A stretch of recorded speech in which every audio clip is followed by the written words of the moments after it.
Hello, everybody. Welcome to the return of the Dead Talkers. Yay! Woo!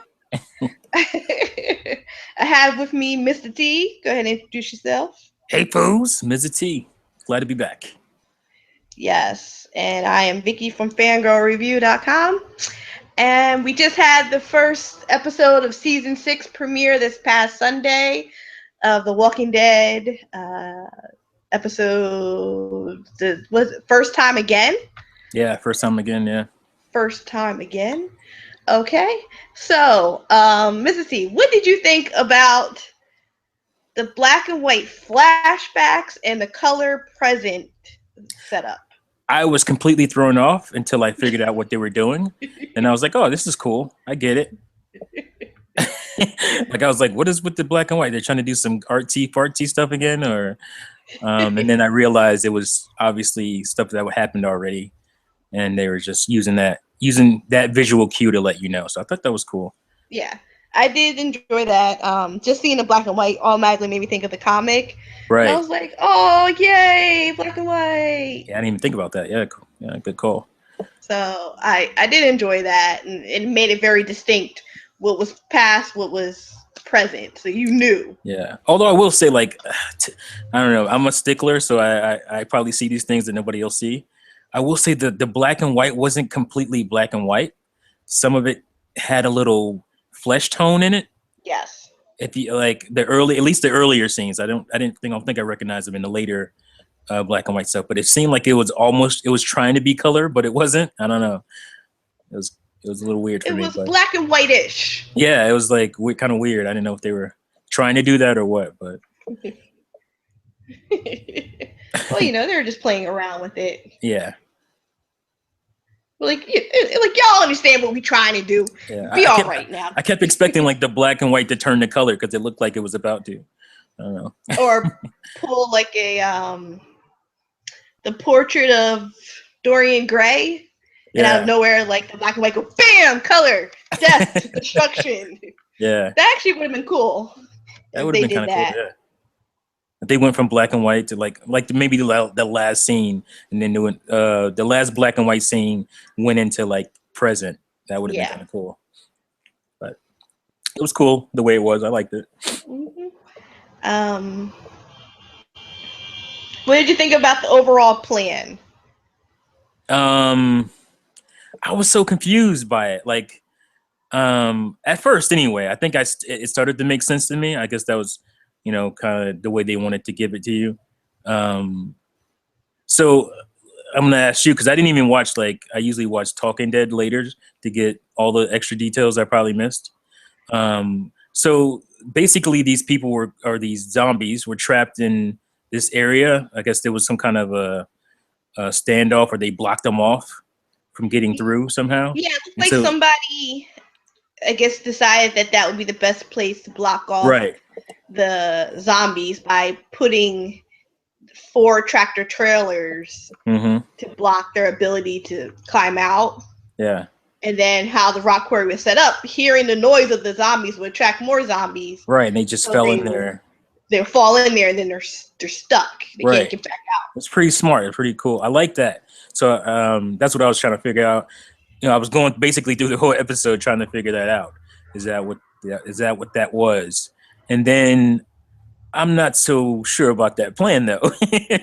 Like, can you out.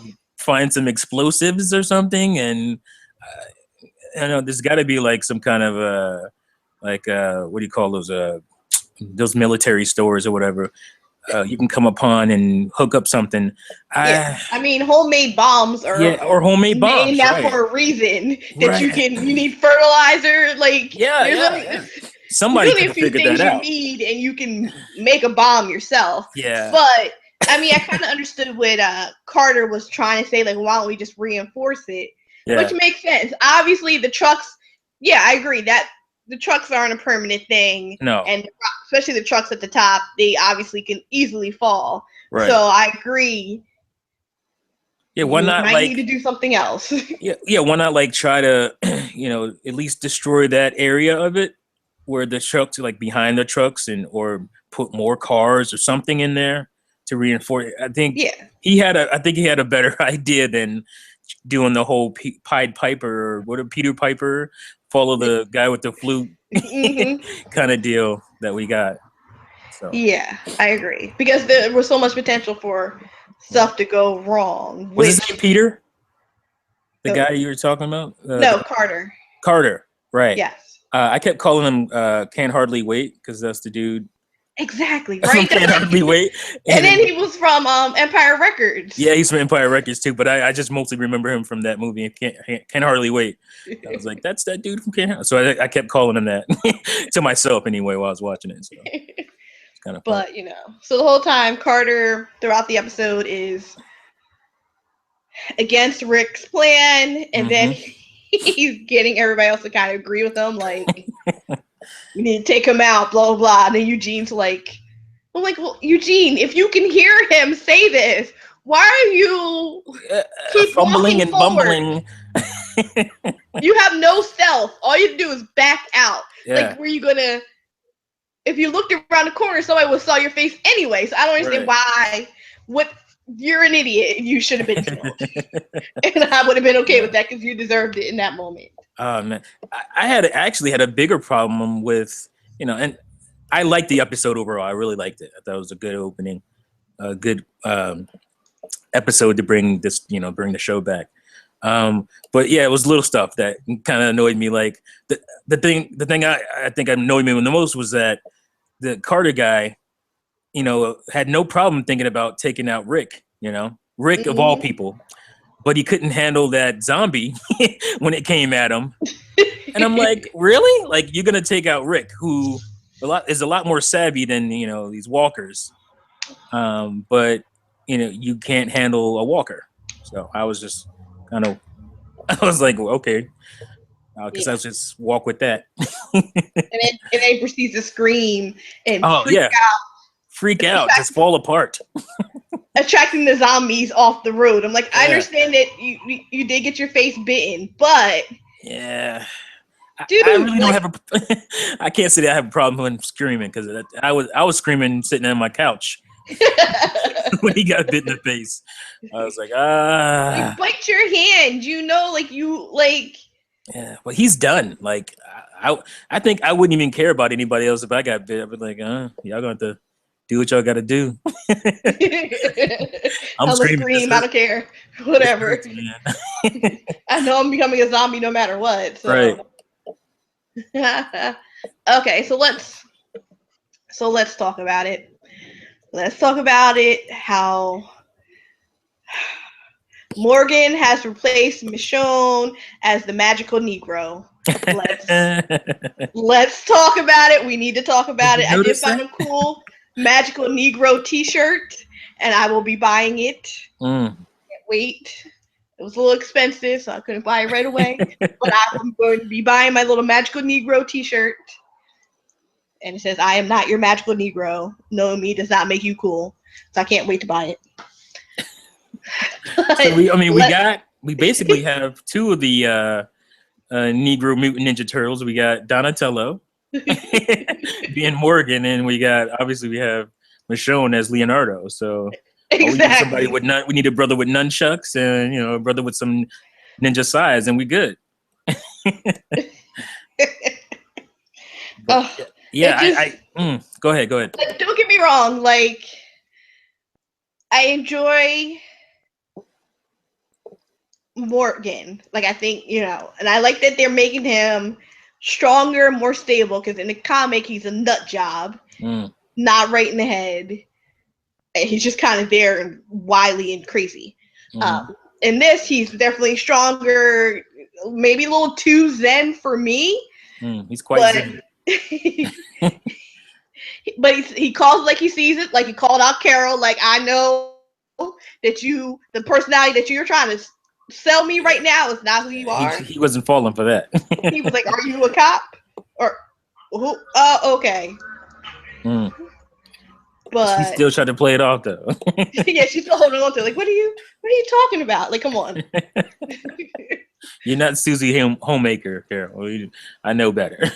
But Morgan being the sidekick to Rick and his moral compass, like, oh, we gotta bury Pete, right? We gotta bury him, and oh, you're the right, do the right thing. That's the Rick I know. Well, and then that's when he put the whole, it's the first time again meeting you, and I'm like, are you kidding me? Are you kidding me? Yeah. He's got a little Tyrone, and is this his name? Tyrone, the big dude? Tyrese. Tyrese. He's got a little Tyrese in him. Morgan does. A little softy. Like, I'm like, everybody, can we talk about it? Like, I'm sorry for everybody. Let me give you the definition of a magical Negro, because you're like, what? What are you talking about? The magical Negro is the supporting stock character in American cinema who is portrayed as coming to the aid of the film's white protagonist. Magical Negro characters who often possess special insight or mystical powers have long been a tradition in American fiction. Mm-hmm. So, what is it? Will Smith in the Legend of Bag of Vance. Morgan Freeman in anything. Everything. Seriously. But, you're thinking like Shawshank Redemption and things like that. I mean, he played a magical Negro exactly in what was the Jim Carrey movie with the comedy where he was God? Oh. He played the Almighty. epitome of the Magic Negro. Yeah, he was God. the Magic Negro, Bruce Almighty. So. So that's who the magical Negro is. So everybody take a time, take a moment, think back on all those movies that you've enjoyed. It's not that hard. You won't have to think too hard. No. You think. So that's when we talk about the magical Negro. That's what we're talking about. Mm-hmm. But let's see. What else? Anything else major in the episode? Oh, I guess the plan failing. Plan fails miserably. It didn't completely fail. It only only the tail end of the plan failed, right? Yes. As they're about to lead the zombies on the 20-mile walk out, as in they did all the turns and curves throughout and everything like that, all that stuff holds together, and then somebody somewhere is blowing a horn.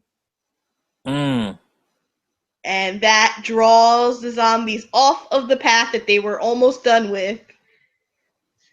And then the zombies are starting to go towards the town. That was another thing I didn't really understand. What was the destination of this? I think they were just leading them 20 miles in a different direction, that they'll just keep going that way. Oh, so there was no real destination. It was just like, let's get them 20 miles away and hope they don't come back? Yes. Let's not make any noises and they won't come back. All right. Okay. I guess yeah, so now it's playing out even worse for me. Now the more I think about this plan.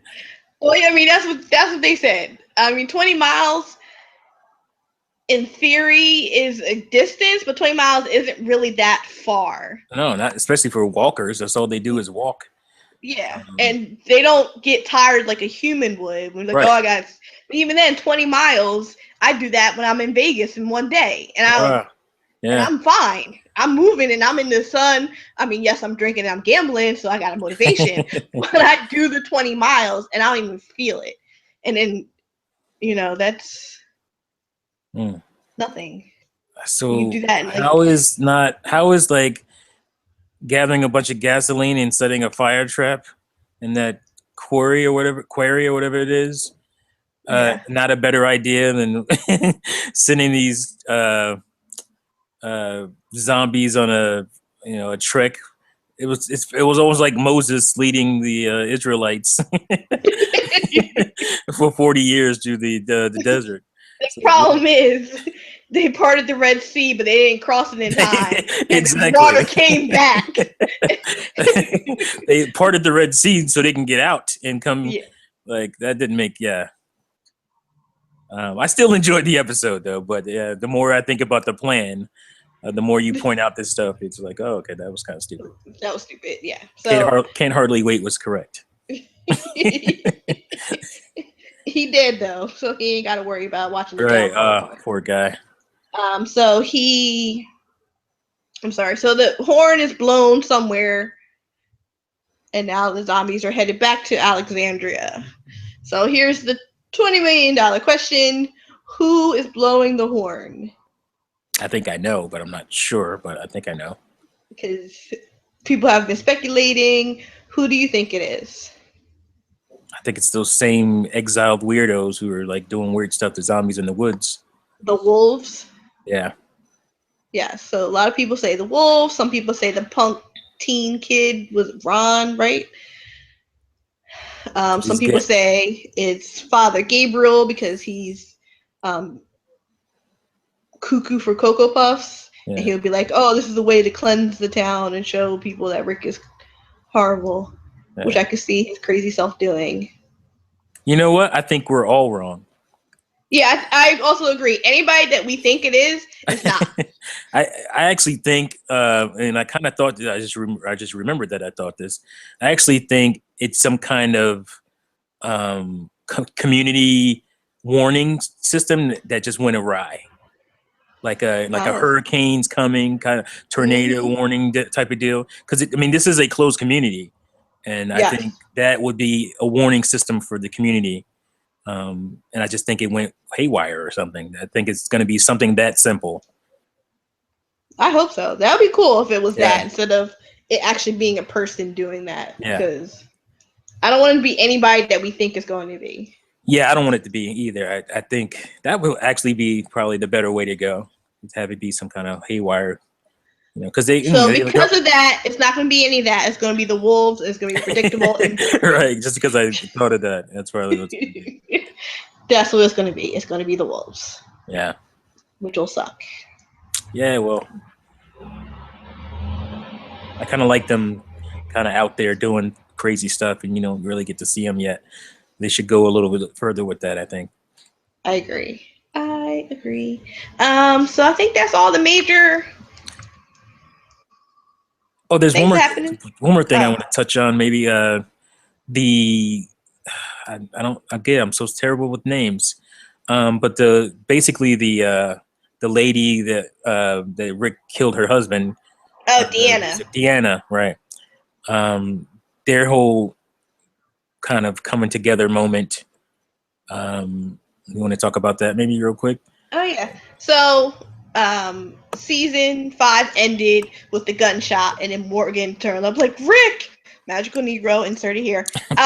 So and then the season starts with Rick on telling everybody what they're going to do in terms of the plan, and they're like, oh no, we got to do it now. So at no point did we ever actually see the shot. We see part of a body and just the hand with a wedding ring on it. And then we just have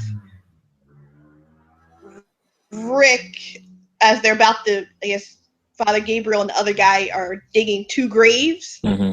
And Rick's like, why are you digging 2? And like, there's 2 bodies. Like, we don't bury murderers within the walls. Like, Rick's Right. like, no, he doesn't deserve to be buried. Now I actually agree with that. I was like, yeah, that doesn't. And Deanna shows up and she was like, Rick is right. She's just Take like him all out. over Rick. Whatever Rick says now. Yeah. Because he had to shoot Reg and Pete. He Yeah, shot Reg because, hey, he was dying, he's going to turn. And he shot um, Pete for being a douche and killing Reg in his angry, crazy way. yeah, that was sad. I agree. I actually had a chance to meet the actor that plays Reg Oh, really? At Comic at Con? at Newark Comic Con. Oh, okay. Little, I'm still trying to find a video of it because it was like a last minute. I was helping out, looking for the microphone for the panel, and before I know it, I'm walking up to everybody with the microphone, and next thing I know, I'm moderating the panel. Ah, I'm like, oh, wow, okay, I'm moderating now. that's cool. I'm trying to find a video. Hopefully, somebody somewhere has it, so I can be like, hey, look, this is the panel I moderated. But he was really cool. He was fun to talk to. Sweet. But yeah. So yeah, Deanna is full on what Rick says goes. Yeah. She fully supports him. After almost wanting to get rid of him, she's like all Yes. behind him now. Mm-hmm. Because So now, next episode, we have all the walkers coming towards the town. Apparently, the wolves are going to make their official appearance, or to the town, I guess. Apparently, yeah, and maybe, hopefully not. yeah, hopefully, whatever. And that's, I guess, the insanity is going to ensue as now the town, all the strong warriors of basically the town are on the outside and they're on the inside. And now they got to defend. Yeah. Because Defend nobody thought against. about that. No, we're going And to take this all the great, strongest people. this great plan of theirs, nobody thought about it. Oh, we're leaving the town vulnerable as hell. Yeah, no, don't think like that. Yeah. No. Where's his baby? Where's Rick's kid, man? He Yeah. just leaves him with everybody. So during this madness, okay, spoiler alert, close your ears. I'm talking about something that happens in the comics at this particular moment. Does not mean that they are going to do it in the episode. So if you want to listen, and I'll say spoiler over when I'm done. So spoiler, don't listen for a couple seconds. So in the comics, when everything falls apart and town's overrun by zombies and they have to rebuild it, during the madness in which Rick tries to save the woman and her kid, and there's shooting occurring, Carl gets shot in the face and he loses an eye. Dang. So I'm really, I'm morbid like this. I'm really hoping that Carl loses the eye in the episode. I got over the fact that Rick still has a hand, whatever. I want Carl to lose his eye. It really makes the character grow in the comics, and it takes him to the next level of where I think Carl should be. I understand that, like, oh, he's a kid, blah, blah, blah. They might not do it because, hey, we're weak America in some things like this. I think we're ready for it, but whatever. We have other crap happening on TV. I think we can have that. I So doubt it. I'm hoping that he loses his eye. I'm really hoping for it. I'm like, no, give him the patch, make him all grotesque around the eye, and then make him like a little badass serial killer that he becomes. That's what I'm hoping. That's the moment I'm hoping for. Okay, spoiler alert over. Come back, people.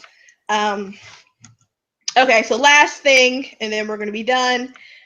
In the episode, when Rick is all like, we're closing the gates, we're not letting any more people in, and he tells Daryl, you don't have to go out on runs anymore. Daryl just gives him a look. He's like, and Rick's like, you don't agree? Daryl's like, nope. And Rick's like, who cares what you think? There's a little rift there. Yes. And it started happening. Yeah.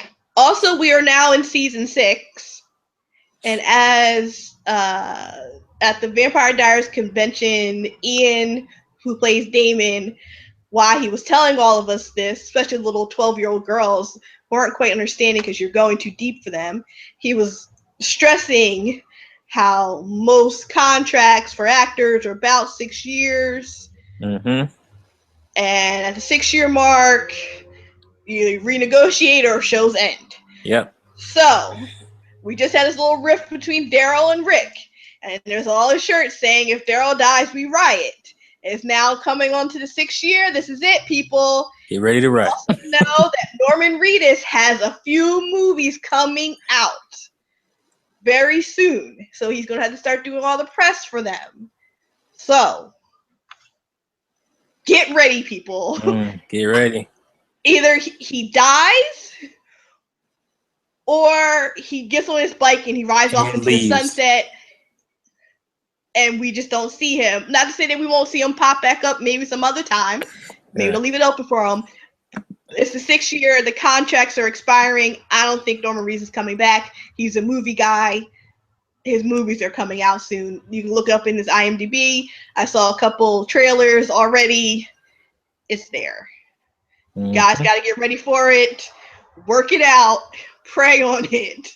But Norman Reedus will be gone. Accept it. Okay. So, Mrs. T, any thoughts? Yeah, like I said, I really enjoyed the episode. One quick thing: what do you think about the redemption of the guy who tried to kill Glenn? Um, I, I think he's a douche. I still think he should be you killed. still think he should go? uh, I mean, I'm all about redemption and people yeah, getting a second chance, but his second chance was when they came to town. right, His second chance was to learn from them because they already killed his other friends. So exactly. that was his second chance. And then to get Noah killed, that would have been his third chance if he redeemed himself and got right. But no, instead he decides to lure Glenn out and try to kill him. No, he doesn't deserve any more chances. Glenn should have killed him. That's Yeah, it. Shouldn't have lied for him. I agree 100%. It should have been over. He's got to go. He's got to go. He's like, oh, then he would have been exiled. And so, oh well, he would have died. It would have been over. Yeah.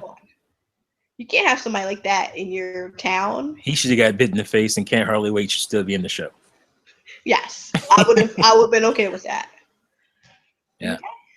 So I think that's it for this episode of Dead Talkers. I hope you guys enjoyed it. And definitely share your thoughts in the comments. So, Mrs. T, go ahead and give your sign-offs and tell of anything you got coming up. Well, as always, I enjoy doing this Dead Talker stuff. Love the Walking Dead show. I got a ton of stuff coming up. I don't even want to. I have like at least 10 videos in the works. I'm not kidding. So just be looking out on the channel, and I'll see you guys later. All right, everybody. This is Vicky from Fair and Girl Review. Definitely check us out. We're on the Gamers at Large podcast. That's Sundays at 8, Wednesdays at 8 for a midweek show. Flash Pointers comes on Tuesdays I love after that the title, show. by the way. Love it. Flash Pointers. Yes. I know, right? Because we're awesome. And that's about it. Definitely check out what's going on our different channels. And that's it. All right. Good night, everybody. Peace.